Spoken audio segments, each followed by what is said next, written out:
ये किस्त अब तक की सबसे बड़ी तबाही लेकर आने वाली है, क्योंकि सिद्रा और उम्मा अब इस इंसान के हाथों पूरी तरह बर्बाद हो चुकी हैं, जिसे उन्होंने अपने बेटे से बढ़कर समझा था।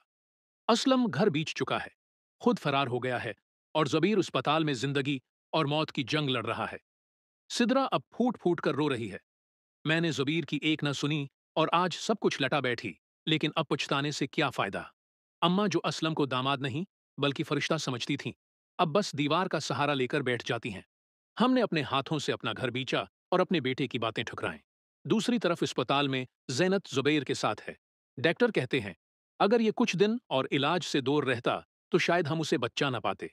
जैनत जुबीर का हाथ थाम कर कहती है, अब मैं तुम्हें कभी अकेला नहीं छोड़ूंगी। जो प्यार तुमने कभी दिया था, अब मेरी बारी है उसे निभाने की।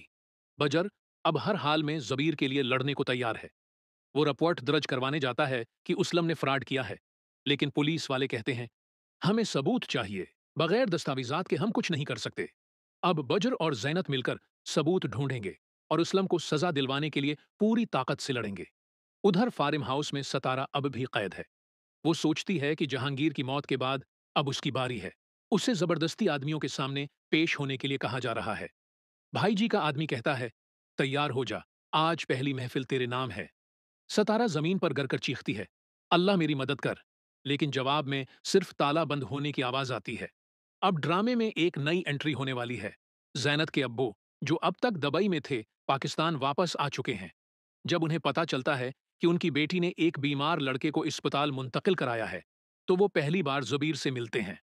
तुम ही वो लड़के हो जिसने मेरी हिम्मत को तोड़ दिया है। बेटी को रुलाया था। जुबीर शर्मिंदगी से सिर झुका लेता है, और आज वही मुझे बचा रही है।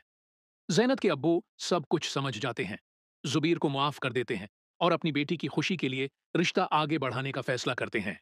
इधर तनवीर भी नीलम को मना लेता है। नीलम कहती है, अगर आप मेरी इज्जत से रिश्ता मांगते हैं तो हम आपकी इज्जत से रिश्ता मांगते हैं। मैं इनकार नहीं करूंगी, मगर वक्त चाहिए मुझे। तनवीर मुस्कुराकर कहता है, तुम जितना वक्त चाहो, मैं इंतजार करूंगा।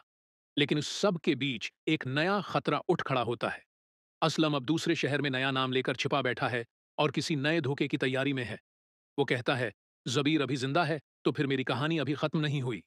असलम अब किसी और नाम से जुबैर की जिंदगी को एक बार फिर जहन्नम बनाने का प्लान बना रहा है। क्या जीनत और जुबैर अब नया सफर शुरू कर पाएंगे? क्या सतारा भाई जी के पंजे से खुद को बचा सकेगी? और क्या उसलम अब भी कोई नया धोखा देने वाला है? अपनी राय नीचे कमेंट करें कि आपको सबसे ज्यादा किस मोड ने हिलाकर रख दिया। अगर वीडियो पसंद आई हो तो लाइक और सब्सक्राइब जरूर करें हमारे चैनल को।